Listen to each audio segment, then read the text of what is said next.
खाटू श्याम बाबा की सच्ची कहानी। हारे के सहारे। भारत के राजस्थान राज्य के सीकर जिले में हजारों, लाखों, करोड़ों भक्तों का जत्था बाबा श्याम के दरबार पहुंचता है, क्योंकि श्री खाटू श्याम वाले बाबा की महिमा निराली है। उनकी इस पावन महिमा का हर कोई दीवाना है। जब जो भी व्यक्ति हार जाता है और बाबा के सामने सच्चे दिल से मांगता है, बाबा उसकी नैया पार लगाते हैं। वह वापस फिर सफलता की ओर बढ़ता है। कई भक्तों के मन में सवाल हैं कि खाटू श्याम वाले बाबा की कहानी क्या है, उनकी उत्पत्ति कहाँ से हुई और वे कौन से भगवान के कौन से अवतार हैं। श्री खाटू श्याम वाले बाबा की कथा सुनने से पहले यदि आप हमारे चैनल पर नए हैं तो चैनल को लाइक, शेयर, सब्सक्राइब करना ना भूलें। तो चलिए शुरू करते हैं आज की कहानी। श्री खाटू श्याम वाले बाबा की कहानी। राजस्थान के सीकर जिले में श्री खाटू श्याम जी का सुप्रसिद्ध मंदिर है। वैसे तो खाटू श्याम बाबा के भक्तों की कोई गिनती नहीं है, लेकिन इनमें खासकर वैश्य, मारवाड़ी जैसे व्यवसायी वर्ग अधिक संख्या में हैं।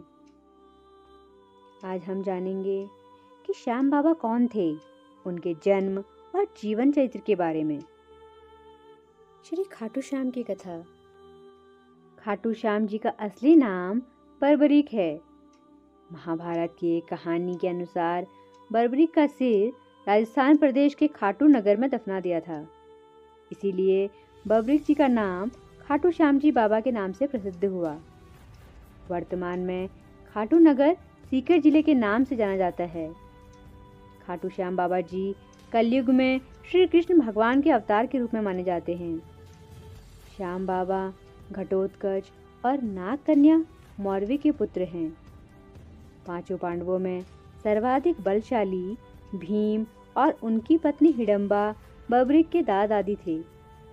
कहा जाता है कि जन्म के समय बर्बरीक के बाल बब्बर शेर के समान थे, अतः उनका नाम बर्बरीक रखा गया। बर्बरीक का नाम श्याम बाबा कैसे पड़ा, आइए जानते हैं इसकी कहानी। बर्बरीक बचपन में एक वीर और तेजस्वी बालक थे। बर्बरीक ने भगवान श्री कृष्ण और अपनी मां मौरवी से युद्ध कला कौशल सीखकर निपुणता प्राप्त कर ली थी। बर्बरीक ने भगवान शिव की घोर तपस्या की थी, जिसके आशीर्वाद स्वरूप भगवान शिव ने बर्बरीक को 3 चमत्कारी बाण प्रदान किए। इसी कारणवश बर्बरीक का नाम 3 बाणधारी के रूप में भी प्रसिद्ध है। भगवान अग्निदेव ने बर्बरीक को एक दिव्य धनुष दिया था, जिससे वो तीनों लोकों पर विजय प्राप्त करने में समर्थ थे। जब कौरवों और पांडवों का युद्ध होने की सूचना बर्बरीक को मिली तो उन्होंने भी युद्ध में भाग लेने का निर्णय लिया।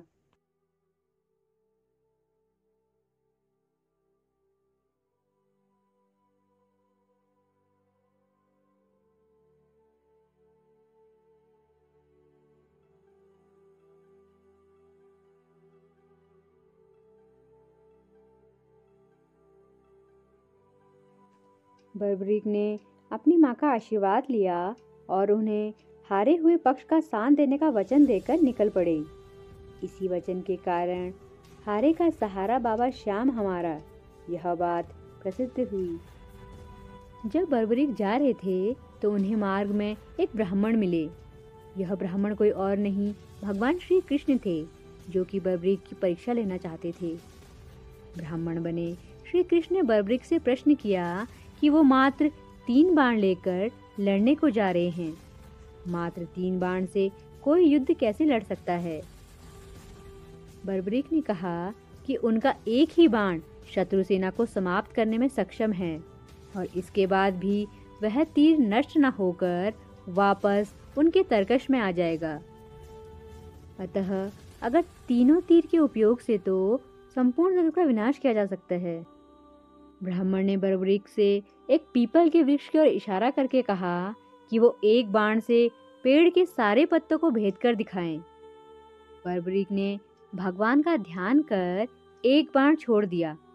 उस बाण ने पीपल के सारे पत्तों को छेद दिया और उसके बाद बाण ब्राह्मण बने कृष्ण के पैर के चारों तरफ घूमने लगा। असल में कृष्ण ने एक पत्ता अपने पैर के नीचे छिपा दिया था। बर्बरीक समझ गए कि तीर उसी पत्ते को भेदने के लिए ब्राह्मण के पैर के चक्कर लगा रहा है। बर्बरीक बोले, हे ब्राह्मण, अपना पैर हटा लो, नहीं तो ये आपके पैर को वेद देगा। श्री कृष्ण बर्बरीक के पराक्रम से प्रसन्न हुए। उन्होंने पूछा कि बर्बरीक किस पक्ष की तरफ से युद्ध करेंगे। बर्बरीक बोले कि उन्होंने लड़ने के लिए कोई भी पक्ष निर्धारित नहीं किया है, वो तो बस अपने वचन के अनुसार हारे हुए पक्ष की ओर से लड़ेंगे। श्री कृष्ण ये सुनकर विचार मग्न हो गए, क्योंकि बर्बरीक के इस वचन के बारे में कौरव जानते थे। कौरवों ने योजना बनाई थी कि युद्ध के पहले दिन वो कम सेना के साथ युद्ध करेंगे। इससे कौरव युद्ध में हारने लगेंगे, जिसके कारण बर्बरीक कौरवों की तरफ से लड़ने आ जाएंगे।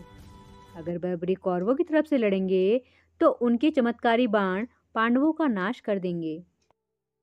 कौरवों की योजना विफल करने के लिए ब्राह्मण बने कृष्ण ने बर्बरीक से एक दान देने का वचन मांगा। बर्बरीक ने दान देने का वचन दिया। अब ब्राह्मण ने बर्बरीक से कहा कि उसे दान में बर्बरीक का सिर चाहिए। इस अनोखे दान की मांग सुनकर बर्बरीक आश्चर्यचकित हुए और समझ गए कि यह ब्राह्मण कोई सामान्य व्यक्ति नहीं है। बर्बरीक ने प्रार्थना की, वो दिए गए वचन अनुसार अपने शीश का दान अवश्य करेंगे, लेकिन पहले ब्राह्मण देव अपने वास्तविक रूप में प्रकट हों। भगवान कृष्ण अपने असली रूप में प्रकट हुए। बर्बरीक बोले कि हे देव, मैं अपना शीश देने के लिए वचनबद्ध हूँ, लेकिन हे देव, मेरी युद्ध अपनी आंखों से देखने की इच्छा है।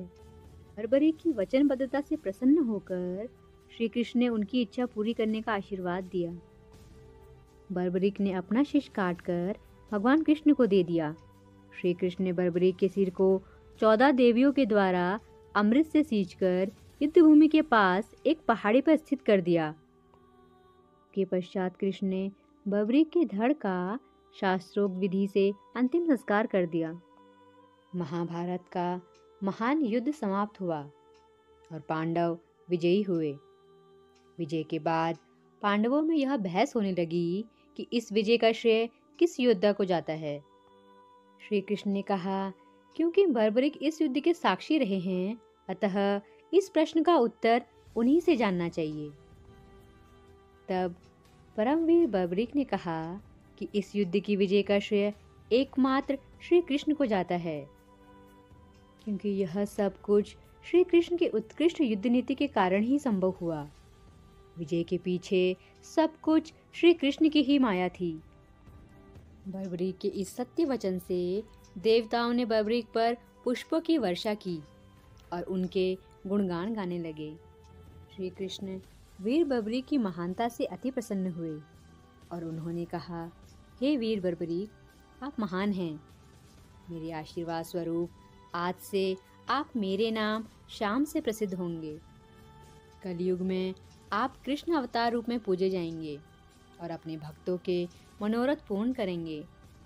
भगवान श्री कृष्ण का वचन सिद्ध हुआ और आज हम देखते भी हैं कि भगवान श्री खाटू श्याम बाबा जी अपने भक्तों पर निरंतर अपनी कृपा बनाए रखते हैं। बाबा श्याम अपने वचन अनुसार हारे का सहारा बनते हैं।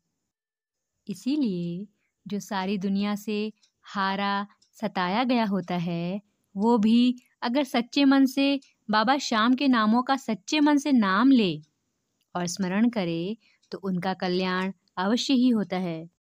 श्री खाटू श्याम बाबा की महिमा अपरंपार है।